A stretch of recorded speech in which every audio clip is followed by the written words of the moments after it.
ইপিফ্যানি মাস্টারের ১৪ নম্বর এপিসোডের পাওয়ার স্কেলিং আর দুর্দান্ত সব অ্যাকশন নিয়ে আজকে আমাদের এই স্পেশাল ব্রেকডাউন। আগের এপিসোডের পর থেকে ঘটনা যেদিকে মোড় নিয়েছে সেটা আসলেই মাথা নষ্ট করার মতো। চলুন একদম সরাসরি মূল আলোচনায় ঢুকে পড়ি আর দেখি আমাদের প্রোট্যাগনিস্ট ঠিক কিভাবে পুরো গেমটাই বদলে দিল।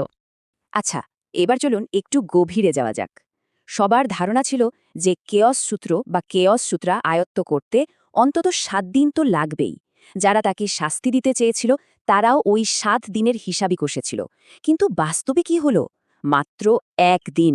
হ্যাঁ, মাত্র ২৪ ঘন্টার মধ্যে সে একদম অসাধ্য সাধন করে ফেলেছে। এটা শুধু সাধারণ কোনো অ্যাচিভমেন্ট না, এটা প্রমাণ করে দেয় যে তার ট্যালেন্ট আসলে কোন পর্যায়ের। ২৭ সংখ্যাটা একটু খেয়াল করতে হবে। আমাদের প্রোটাগনিস্ট মাত্র ১ দিনে সোজা ২৭তম লেভেলে ব্লাস্ট করে পৌঁছে গেছে। এই ক্রেজি সিন দেখে সাধারণ মানুষ তো বটেই, সেক্টের বড় বড় বয়োজ্যেষ্ঠরাও আক্ষরিক অর্থেই হা হয়ে গেছেন। আর ঠিক তখনই আকাশে ঘটে যায় সেই মিরাকল, 5G গ্যাদারিং ডিনাস্টি ফেনোমেনন। আকাশ জুড়ে এই বিশাল শক্তির প্রকাশ যেন সবাইকে একরকম ওয়ার্নিং দিয়ে দিল যে তারা মোটেও কোনো সাধারণ মানুষের সামনে দাঁড়িয়ে নেই। কিন্তু ব্যাপারটা এখানেই শেষ হচ্ছে না। সে নিজেকে আরও পুশ করে এবং একেবারেই সোজা 30th বা 30তম লেভেলে হিট করে। আর এই অবিশ্বাস্য স্তরে পৌঁছানোর পরে সে সেই বহু কাঙ্ক্ষিত কেয়স বডির একটি নিখুঁত ফটোকপি বা ক্লোন তৈরি করতে সক্ষম হয়।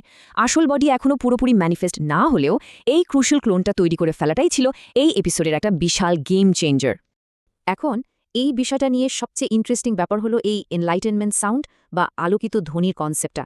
প্রোটাগনিস্টের এই বিশাল এনার্জি রিলিজ শুধু তার নিজের জন্যই কাজে লাগেনি, বরং এর ফলে একটা বিশাল রিপল এফেক্ট বা তরঙ্গের সৃষ্টি হয়। আর এই সুযোগটা কাজে লাগিয়ে সেক লিডার এবং ফুলিং এই সাউন্ড ব্যবহার করে তাদের বাকি সঙ্গীদের দ্রুত বাড়তে থাকা পাওয়ার ফাউন্ডেশন বা শক্তির ভিত্তিকে স্টেবিলাইজ করতে সাহায্য করেন। এক কথায় অসাধারণ একটা সাপোর্ট সিস্টেম। ওই বিশাল এনার্জি ওয়েভের কারণে সবার মধ্যেই একটা কালেকটিভ পাওয়ার আপ দেখা যায়। স্পেসিফিক্যালি যদি বলি, শাওলিন সরাসরি ডিভাইন ব্রিজ স্তরের একদম অ্যাবসলিউট পিক পারফেকশনে পৌঁছে যায়, ভাবা যায়। অন্যদিকে আরেকজন সঙ্গীত লাভ দিয়ে সোজা কিং হেভেন স্তরে উঠে যায়। সবারই র্যাপিড উন্নতি পুরো সেক্টরের জন্যই বিশাল একটা বুস্ট ছিল। তবে এত দ্রুত পাওয়ার পাওয়ার পর সবার রিয়াকশন কিন্তু একরকম ছিল না। যে মেয়েটি কিং হেভেনে পৌঁছেছিল সে বেশ অহংকারী হয়ে ওঠে, অনেকটা সুপারফিশিয়াল একটা সেলিব্রেশনে মেতে ওঠে। কিন্তু এখানেই ফুলিং তার রিয়েল ওয়ার্ল্ড এক্সপিরিয়েন্স কাজে লাগায়। সে খুব কড়াভাবে সতর্ক করে দেয় যে শুধু লেভেল আপ করে টাইটেল পেলেই হবে না, সেই পাওয়ারকে ধরে রাখতে হলে নিজের বেস বা ফাউন্ডেশনটাকে মজবুত করতে হবে।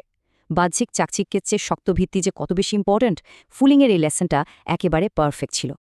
এবার আসা যাক এই পাওয়ার এক্সপ্লোশনের সবচেয়ে বড় রিওয়ার্ডের দিকে। 30তম লেভেল পার করার এই অবিশ্বাস্য কারিশমা দেখার পর সেক্ট লিডার অফিশিয়ালি আমাদের প্রোটাগনিস্টকে সেক্টর নতুন হোলি সান বা পবিত্র পুত্র হিসেবে ঘোষণা করেন। লিটারালি এতদিনের হার্ডওয়ার্ক আর অকল্পনীয় ট্যালেন্টের এর চেয়ে বড় আর কোনো স্বীকৃতি হতেই পারে না। আর এরপরই শুরু হয় এপিসোডের সবচেয়ে কমেডিক পার্ট। নতুন হোলিসন হওয়ার পর প্রোটাগনিস্ট সেক্ট লিডারের কাছ থেকে স্পেশাল পারমিশন নিয়ে নেয় আগের সেই জেলাস আর অহংকারী হোলিসনকে একটু সাইজ করার জন্য। লিগ্যাল পারমিশন পেয়ে যে উত্তম মধ্যম সে দেয় সেটা দেখার মতো। মার খাওয়ার চোটে সেই সাবেক হোলিসন একেবারে ভয় পাওয়া ইঁদুরের মতো দৌড় লাগায় আর চিৎকার করে বলতে থাকে, মমি সেভ মি। পুরো সিরিয়াস একটা সিচুয়েশনের মধ্যে এটা ছিল চরম একটা হিলেরিয়াস মোমেন্ট। আচ্ছা, এবার হাসি ঠাট্টা বাদ দিয়ে একটু সিরিয়াস টোনে ফেরা যাক। ঠিক এই সময়েই মাস্টার ডিটিএন এন্ট্রি নেন, তাও আবার লি ফ্যানের মাস্টারকে আচ্ছামতো পিটিয়ে সোজা যুদ্ধক্ষেত্র থেকে এসে তিনি অত্যন্ত ভারী আর ইমোশনাল একটা সত্যি তুলে ধরেন। তিনি জানান যে তাদের এই কেওস হোলিল্যান্ড একসময় পুরো বিশ্বের নাম্বার 1 সেক্ট ছিল, কিন্তু আজ সবাই তাদের সে লেগেসি পুরোপুরি ভুলে গেছে। আর এখানেই আমাদের প্রোটাগনিস্ট তার কাঁধে তুলে নেয় এক বিশাল দায়িত্ব। মাস্টার ডিটিএন 3টে ক্রুশিয়াল টার্গেট সেট করে দেন। 1, সেক্টকে আবারও নাম্বার 1 স্ট্যাটাসে ফিরিয়ে আনা। 2, তাদের হারানো শক্তি সম্পর্কে পুরো বিশ্বকে আবার মনে করিয়ে দেওয়া। এবং 3, আসল আর সত্যিকারের কেয়স বডি ম্যানিফেস্ট করা। প্রোটাগনিস্ট যেভাবে হাসি মুখেই বিশাল প্রেশারটা অ্যাকসেপ্ট করে নেয় সেটাই মূলত তার আগামী অ্যাডভেঞ্চারের সবচেয়ে বড় ওয়াই বা কারণ। আর এই মিশন কমপ্লিট করার জন্য যে লেভেলের ফিজিক্যাল স্ট্রেংথ দরকার তার একটা ট্রেলার কিন্তু আমরা পেয়ে গেছি। 8 লক্ষ কিলোগ্রাম। একবার ভাবা যায় প্রোটাগনিস্ট এখনও শুধুমাত্র কি গ্যাদারিং স্টেজে আছে, আর এর মধ্যেই তার শারীরিক শক্তি 8 লক্ষ কিলোগ্রামে হিট করেছে, আর তার টার্গেট হলো এটাকে 1 মিলিয়নে নিয়ে যাওয়া।